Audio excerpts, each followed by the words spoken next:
दोस्तों, आखिरकार अब वो तस्वीर साफ होने लगी है जिसका डर प्रधानमंत्री नरेंद्र मोदी को कई हफ्तों पहले ही दिखाई दे गया था। तभी तो उन्होंने देश की जनता से अचानक अपील कर दी थी कि पेट्रोल डीजल कम इस्तेमाल करो, खाने के तेल की फिजूल खर्ची रोको, सोना चांदी खरीदने से बचो और विदेशी यात्राएं टाल दो। उस वक्त विपक्ष ने मजाक उड़ाया। कुछ लोगों ने कहा कि मोदी डर फैला रहे हैं, लेकिन अब समझ आ रहा है कि मोदी को दुनिया में आने वाले उस आर्थिक तूफान की भनक पहले ही लग चुकी थी जिसने बड़े बड़े देशों की कमर तोड़नी शुरू कर दी है। पश्चिम एशिया में युद्ध, डॉलर पर बढ़ता दबाव, तेल की कीमतों में उथल पुथल और दुनिया भर में फैलती आर्थिक अनिश्चितता के बीच भारत ने चुपचाप अपने खजाने को बचाने की तैयारी शुरू कर दी थी। और अब जो आंकड़े सामने आए हैं उन्होंने पूरी दुनिया को चौंका दिया है। अमेरिका के वॉल स्ट्रीट से लेकर चीन के बीजिंग तक और यूरोप के बड़े बड़े आर्थिक नीति निर्माताओं के दफ्तरों में इस वक्त खलबली मची हुई है। वैश्विक बाजारों के बड़े बड़े एक्सपर्ट्स हैरान परेशान हैं कि जब पूरी दुनिया एक भयानक आर्थिक संकट के चक्रव्यूह में फंसी हुई है, तब नई दिल्ली से जारी हुई एक रिपोर्ट ने अंतर्राष्ट्रीय वित्तीय गलियारों को हिलाकर रख दिया है। इस भयंकर आर्थिक महायुद्ध के बीच जो बिल्कुल ताजा और सटीक आंकड़े निकलकर सामने आए हैं, वो किसी के भी होश उड़ाने के लिए काफी हैं। भारत का विदेशी मुद्रा भंडार यानी फॉरेक्स रिजर्व एक ही झटके में 6.295 अरब डॉलर बढ़ गया है। सीधे और बिल्कुल आसान शब्दों में कहें तो भारत की सरकारी तिजोरी में सिर्फ 7 दिनों के भीतर 60,000 करोड़ रुपए से ज्यादा की भारी भरकम बढ़ोतरी दर्ज की गई है। ये कोई आम बात नहीं है।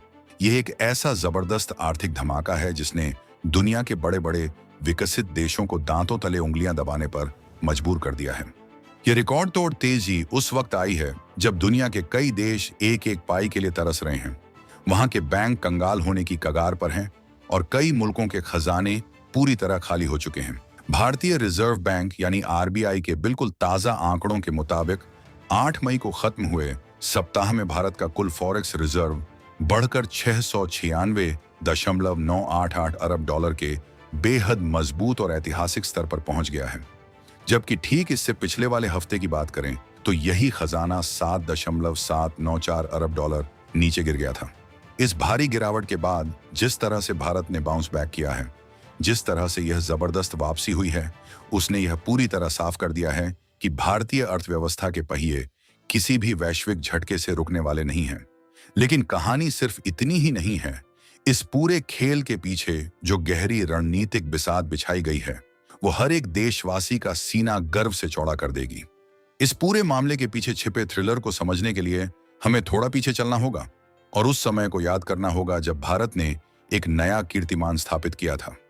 इसी साल 27 फरवरी को समाप्त हुए सप्ताह के दौरान जब पश्चिम एशिया का संकट गहराना शुरू ही हुआ था, तब भारत का विदेशी मुद्रा भंडार अपने इतिहास के सबसे ऊंचे शिखर यानी 728.494 अरब डॉलर तक जा पहुंचा था।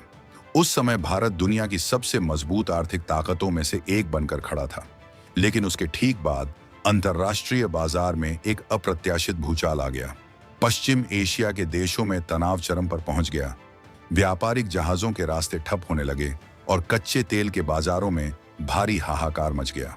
जब भी दुनिया में ऐसा कोई बड़ा संकट आता है तो वैश्विक निवेशक सुरक्षित ठिकाने की तलाश में भागते हैं, जिससे अमेरिकी डॉलर अचानक बहुत मजबूत होने लगता है और दुनिया की दूसरी तमाम करेंसी टूटने लगती है। इस वैश्विक उथल पुथल का असर भारतीय रुपए पर भी पड़ा और उस पर भारी दबाव आने लगा था। रुपए की कीमत को रिकॉर्ड स्तर पर गिरने से बचाने के लिए और बाजार में स्थिरता बनाए रखने के लिए भारतीय रिजर्व बैंक को अपने खजाने से डॉलर निकालकर खुले बाजार में बेचने पड़े।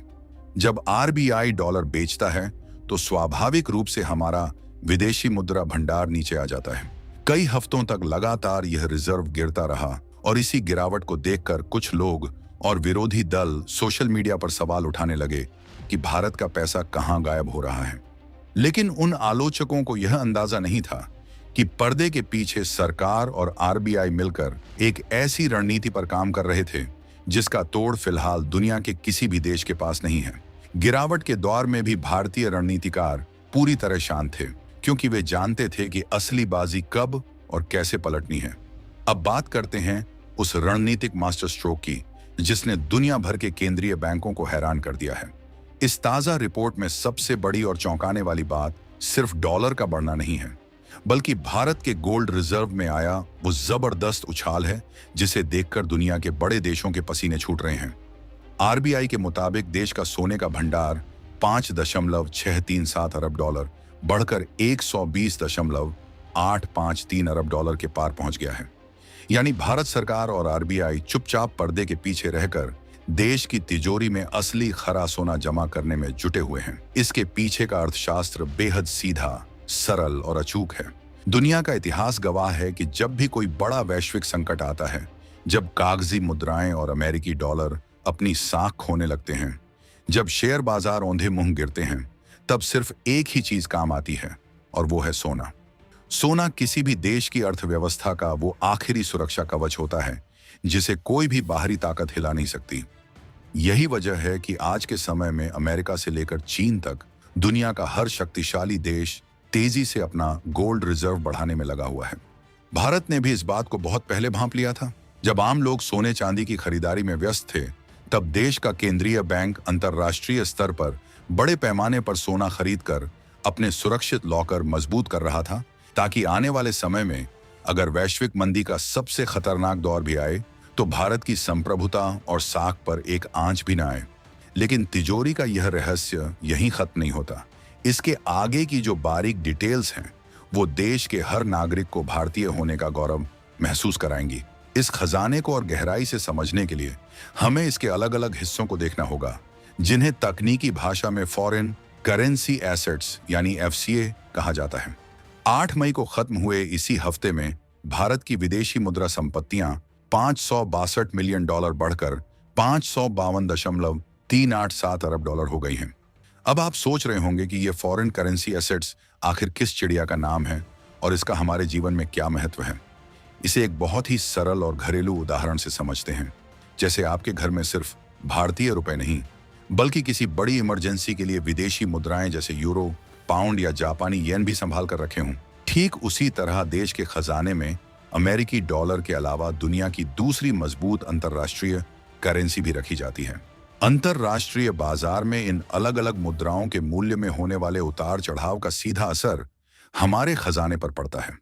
भारत ने बहुत ही चालाकी से अपने इस बास्केट में कई तरह की मुद्राओं को शामिल करके अपने जोखिम को पूरी तरह से बांट दिया है, ताकि किसी एक करेंसी के उतार चढ़ाव से हमारे देश को नुकसान न हो। इतना ही नहीं, अंतर्राष्ट्रीय मुद्रा कोष यानी आईएमएफ के पास भी भारत की स्थिति पहले से कहीं ज्यादा मजबूत और दमदार हो गई है। देश के स्पेशल ड्रॉइंग राइट्स यानी एसडीआर में भी 84 मिलियन डॉलर की बढ़ोतरी हुई है और यह अब 18.873 अरब डॉलर पर पहुंच गया है। एसडीआर को आप एक तरह की अंतर्राष्ट्रीय कूपन मनी समझ सकते हैं, जिसका इस्तेमाल देश बेहद मुश्किल वक्त में अंतर्राष्ट्रीय लेन देन के लिए करते हैं। इसके साथ ही आईएमएफ के पास भारत की जो रिजर्व पोजीशन है, वो भी 12 मिलियन डॉलर बढ़कर 4.875 अरब डॉलर हो गई है। ये सारे आंकड़े इस बात का सीधा और अकाट्य सबूत हैं कि वैश्विक आर्थिक मंच पर भारत की साख और उसकी हैसियत किस तेजी से बुलंदियों को छू रही है।